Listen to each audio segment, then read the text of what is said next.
So hello everyone, and welcome back to the Class 47 Pizza YouTube channel. And today I'm going to be taking a look at these Accurascale HYA Bogie Hopper Wagons. Now the ones I've purchased are in the Fastline Freight livery, and I've bought these to go with my Fastline Freight livery Class 66 because it's just crying out for some matching rolling stock to go with it. And so I thought, why not get a rake of HYAs in the Fastline livery to go with it?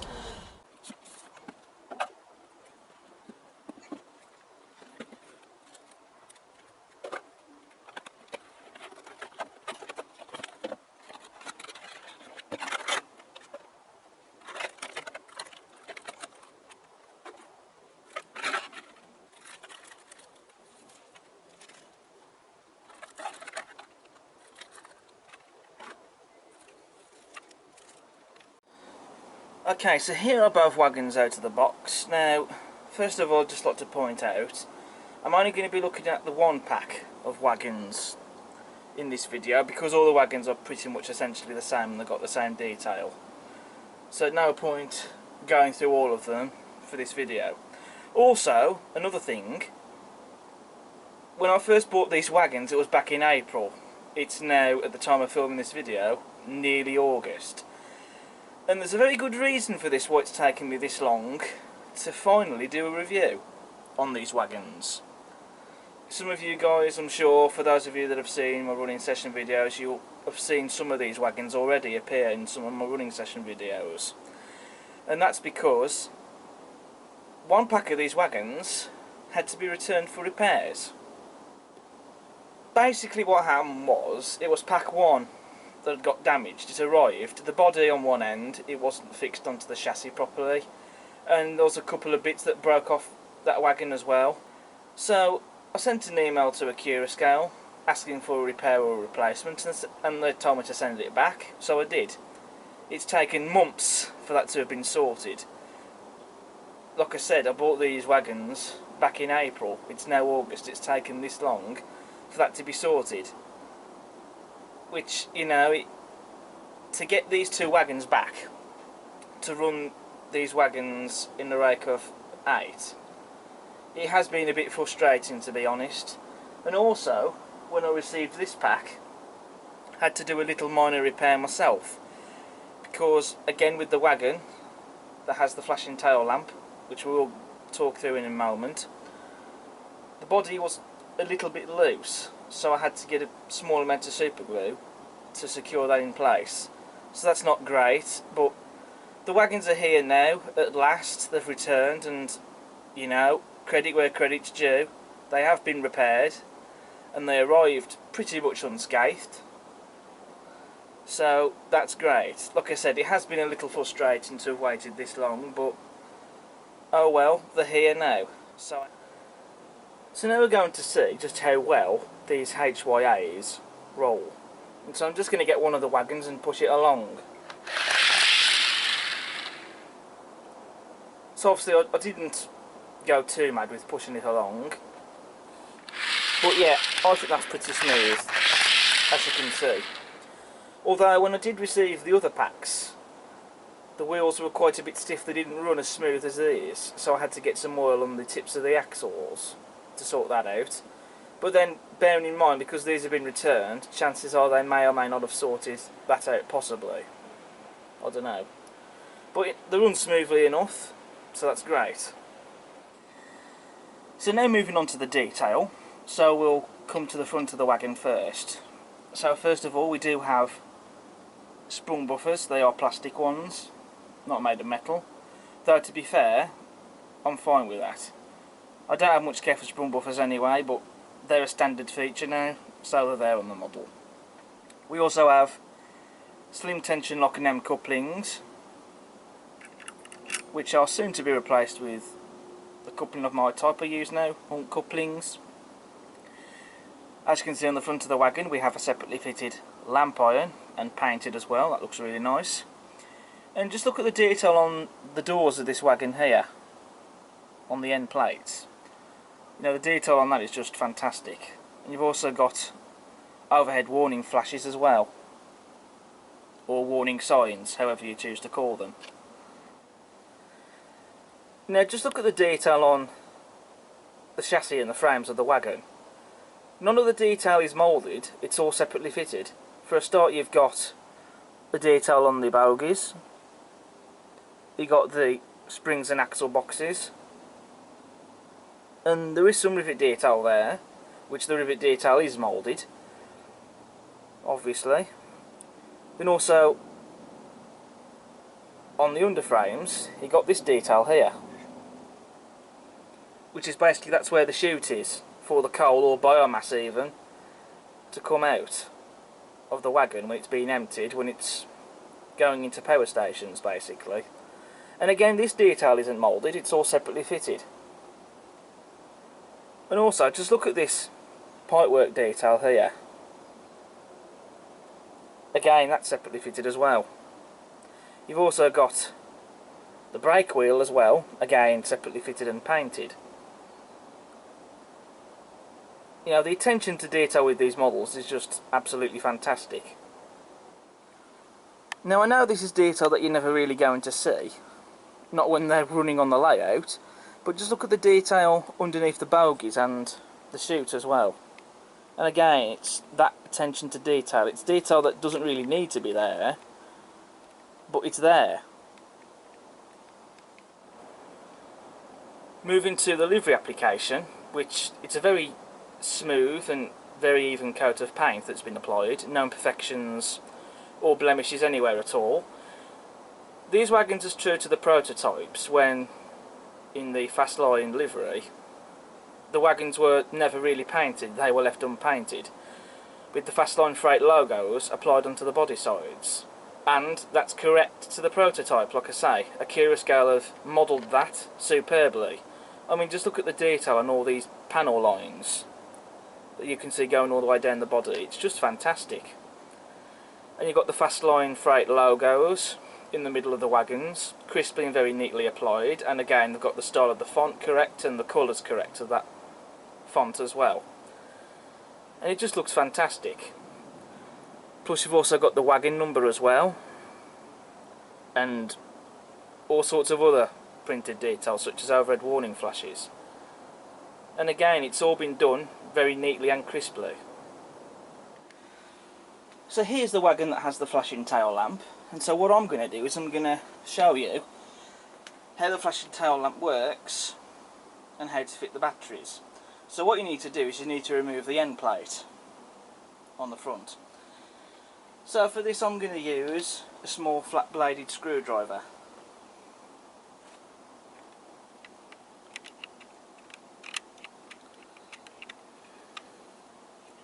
And just remove the end plate like so. And so now what you need to do is you need to fit the batteries. Now in the instructions it states that the batteries to be fitted have to be LR41 batteries, which are these batteries here.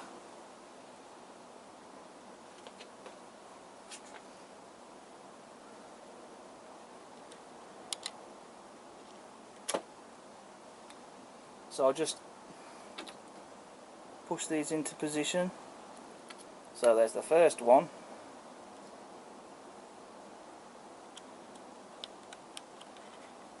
And here's, well, that would have been the second one. And you just saw then the flashing tail lamp started to work.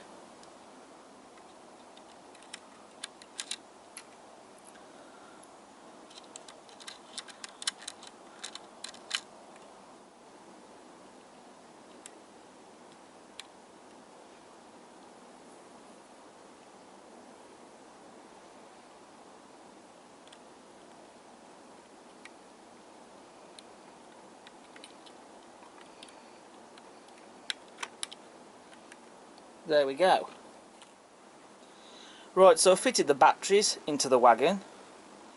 Now, as you saw on camera, the difficulty I was having was fitting one in first and then the other. I found it easier to fit the batteries in together at the same time, because for some reason, if you try and fit the one battery in first and then the other battery, the other one just won't go in for some reason. Yet if you fit them both together at the same time, they fit in perfectly. But anyway, so now to activate the flashing tail lamp. What you do is you get the wand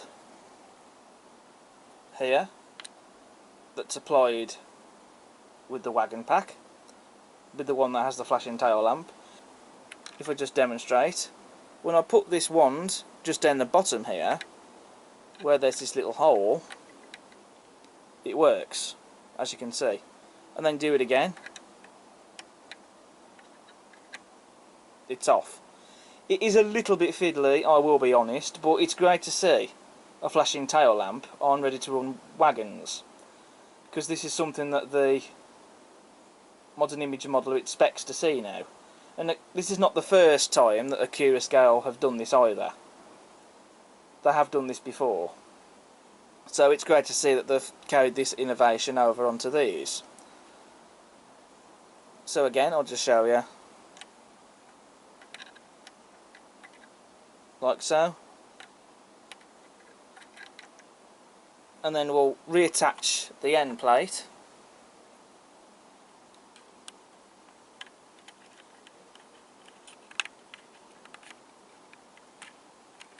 And then we'll activate the flashing tail lamp again. There is, however, a little bit of light bleed showing at the back of the lamp. So I think I'm going to use a small amount of white plasticine or a small piece of blue tack even to sort that out. And also I think this lamp could be doing with gluing back in place onto the lamp iron, because it does seem to have become detached. But never mind.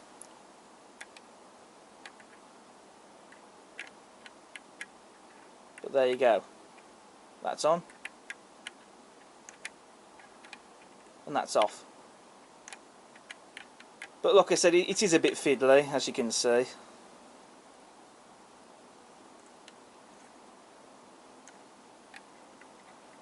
But at least it works.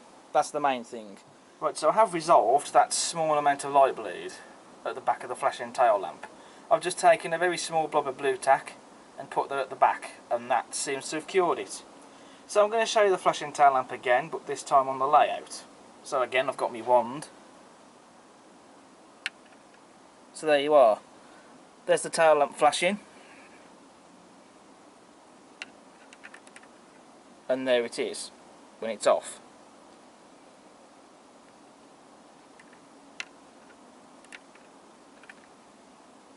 There it is on.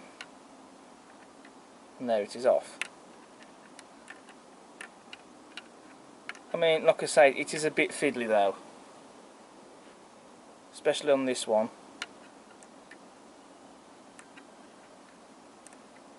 It seems to be a case of finding the exact spot, but it still works, and you know, I still really like that feature.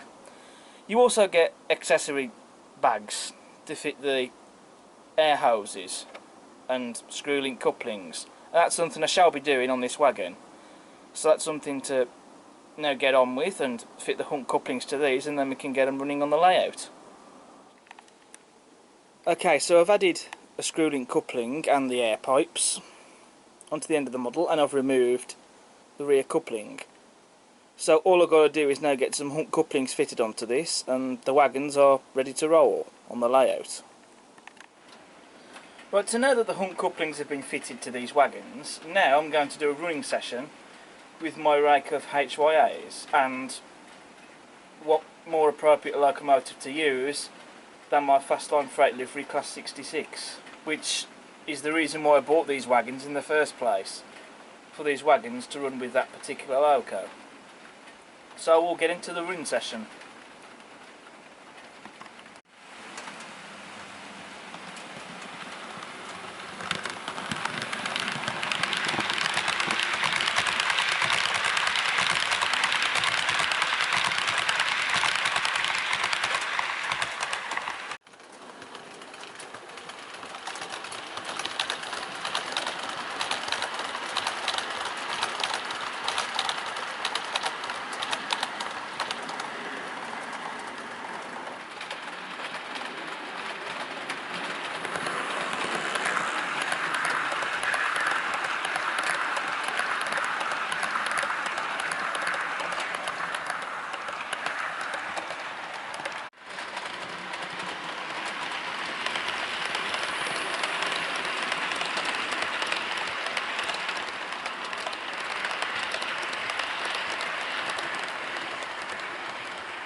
Right, so we've just seen the HYAs being hauled around the layout by the Fastline Freight livery Class 66.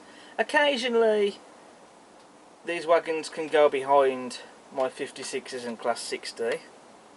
They have been before in some of my running sessions. I don't see a reason why these wagons can't go behind those locos. Rule 1 at the end of the day. And you know, who knows, I might even be tempted to stick them behind my Class 68 or something. But these wagons, they've mainly been bought to go behind my Fastline livery 66. So it's great to have some matching rolling stock for that loco now. So my conclusion then on these wagons, I mean, okay, it has taken months for them to be repaired, considering I bought these back in April. It has been a frustrating wait to get the other pack here, so I can run a longer rake of HYAs on the layout. But it's just one of those things at the end of the day. It was something that was beyond my control. But those wagons are now back here. They have been fixed, all credit to Accurascale, despite the wait. And it's just fantastic to have this rake of wagons behind my 66. I mean, at some point, I've currently got a rake of 8. At some point I may decide to get another pack and have a rake of 10, but if that's going to happen, that's something for the future. But I'm more than happy now to just have a rake of 8 for the moment. If I had to give one point of constructive criticism, you know, perhaps there could have been some metal axle box bearings inside the wheels, because when you do first get them they are a little bit stiff. Though I have found just a little bit of lubrication oil on the tips of the axles, so it gets them running a lot smoother. But apart from that though, these are fantastic products and I would definitely recommend them. If you're into modern image modelling, that is. But yeah, I'd recommend them. I'd say go for them.